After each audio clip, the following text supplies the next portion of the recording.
ikipe ya PRFC muri rusange ikipe imeze neza, umwuka umeze neza, abakinnyi bose baramforme ndusibye umukinnyi umwe wagize ikibazo Roger, ariko muri rusange ikipe yose imeze neza.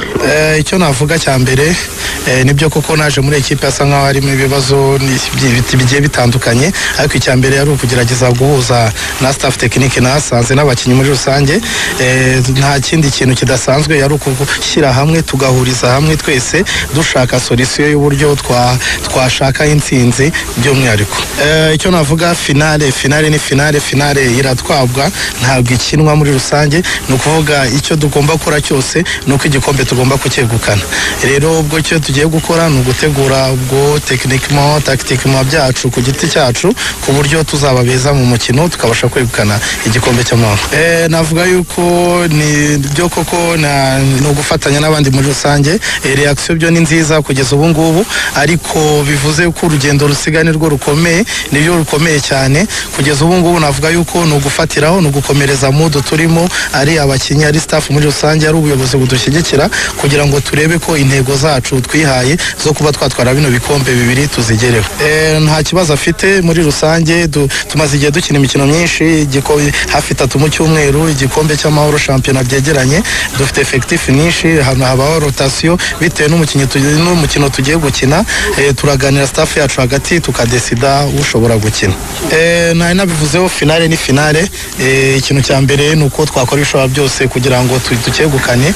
Imyiteguro byo ntabwo navuga ko ari isanzwe, ni derby koko APR Rayon Sport, ni match zabikomeye. Nkuko wenda sizi nimba mwamenye nimugoroba abayobozi bari hano, ari President Tade, ari President Muvunyi, bose baganije abakinnyi. Hari ibyo vuze prime yo barayihawe barayifite, hari nazindi promesse z'iyi match ya finale n'iby'amasarere byose. Urebye mudu ni nziza, namwe muraza kubibona abakinnyi ari by'umwihariko, ari no kipe y'abakobwa bose baganirijwe, bakoze n'imyitozo, bose biteguye gukora ibishobora byose kugira ngo begukane bino bikombe bibiri. Mu biganiro bagiranye ibiganiro byiza, byanze bikunze nuko icyizere gihari kuba bari gukora imyitozo bari muri mudu nziza, nuko hari ibiganiro hagati yabo byagenze neza.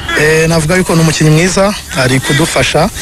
Icyo namuvugaho ni ugukomeza gukora nyine, no gukomereza kuri forma ariho, nta kugabanya, ahubwo twakomeza kumusunika ku buryo yakora ibirenze ibyo yari ari gukora. Umuzamu Patient nawe mwabigenderana, uramuvuga wiki ko ari kwitwara muri iki? Patient nawe ari gufasha equipe, nawe ari kwitwara neza. Navuga yuko nawe ni ugukomeza kumwankuraja kugeza ubu ngubu, ari kwitwara neza mu kibuga, ni ugukomeza kumuba hafi no kumusunika kugira ngo akomeze yitware neza mu izamu. Nkuko bivuze koko demi finale ntabwo nayo, ariko urebye mu mukino wa Mukura wacu, abafana nubwo batari benshi ariko bagerageje gusa nkaho badusunika, badufasha kudufana kuva ku munota wa mbere kugera ku wa nyuma. Nkuko bisanzwe rero, nkuko basanzwe babikora, uyu umukino turabakeneye cyane, dukeneye cyane ko baza kudushyigikira, bazaza ari benshi, natwe tugiye kwitegura dukora ibishobora byose kugira ngo natwe tuzabahe ibyishimo. Umukinnyi udahari muri groupe y'ikipe ya Rayon Sport utarakoze n'imyitozo ejo numwe gusa, numwe wenyine, yitwa Kanamugire Roger, ariko aba nimero 6 bandi Abasolemani Dafe wakinnye umukino wa Mukura ndetse Dafese na macereka yarahari, yego yarahari, niwe wayikinnye na Sefu yagiye Sefu yarahari ejo, arafite akantu ewan Nyogosho nabonye nishimye cyane, yarishimye cyane. Sefu ariko ni n'umukinnyi w'izi match z'indecisive, kuko ni umuntu ukunda guhangana. None ikintu gihe cyanantunguye buriya Sefu nabonaga mu kibuga, kuko ubu ngubu wenda imyaka imaze kuzamuka, asigaye atuje mukuntu mu kibuga. Sefu akiri muto akiva mu isonga ari muri Rayon, yari umuntu